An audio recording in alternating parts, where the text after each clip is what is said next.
secrets you didn't know. Curveball.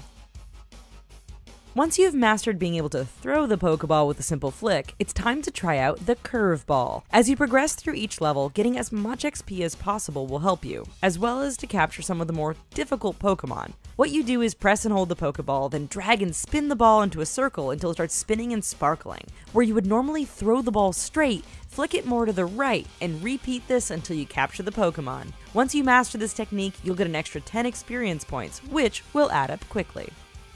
Pikachu. Haven't started playing Pokemon Go yet? Here's how you capture Pikachu, the most well-known and popular Pokemon, before those who've been playing for a while do. While you first start playing the app, you'll get a set of starter Pokemon, such as Squirtle, Bulbasaur, and Charmander. Instead of catching one of them, walk away. You'll get another alert for the Pokemon once again. Walk away 5 times, and then Pikachu will appear as your new, fancy starter Pokemon. Pick your evolution.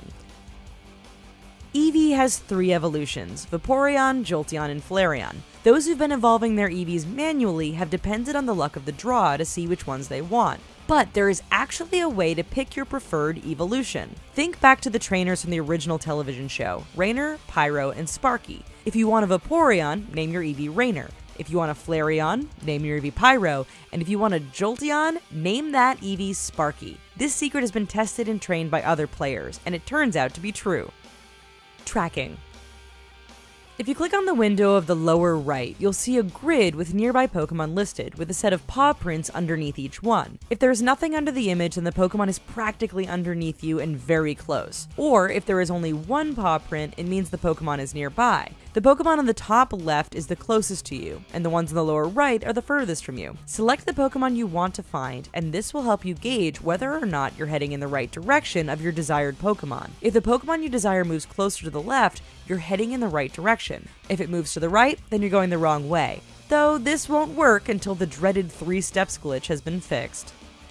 Getting more Pokemon. If you're going to be at one location for a while and you want to make the most of your Pokemon hunting, then turn on a lure module. It's recommended that you turn these on in bars, restaurants, and shops for optimal catching. Every 3 to 5 minutes, a new Pokemon will appear, and there's a good chance that a rare one might make an appearance as well. Along with a lure, you can use an incense. All you need to do is sit and wait, and the Pokemon will literally come right to you. Toss a lucky egg on top of it all, and you'll be leveling up in no time. Catching harder Pokemon.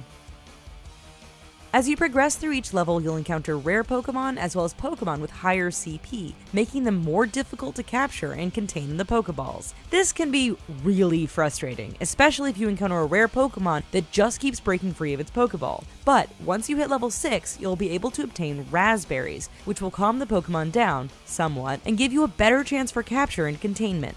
On top of this, at higher levels, you'll obtain Great and Ultra Balls to help trap those pesky Pokemon. Pokestops and Ingress. Before Pokemon Go, Niantic created another geo-catching game called Ingress, which is a similar treasure hunting game. Turns out that Pokemon Go uses the same maps as Ingress to populate their Pokestops and gyms. So if you're an Ingress player and you see a portal on your map, they translate to Pokestops. Also, did you know that Pokestops refresh after 5 minutes, so there's no need to just use a Pokestop once? Gym battles.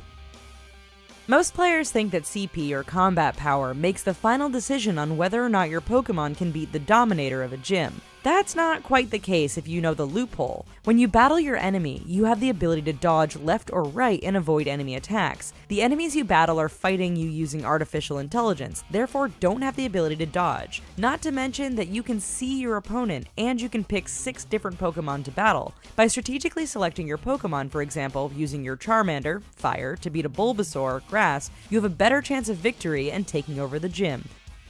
Turn AR off. While having the AR feature turned on, you have the ability to see Pokemon in augmented reality, or in the real world. While this feature has created some of the most epic photos of Pokemon photobombing real-life situations, it makes capturing Pokemon a bit more difficult. Plus, it has been known to cause the app to freeze or slow down, making your capture attempts more complicated. If you turn off the AR mode, you'll be able to better catch Pokemon with little to no interruption. Plus, it's more battery efficient. You can catch them all. If you're okay with traveling and walking around to play the game, then you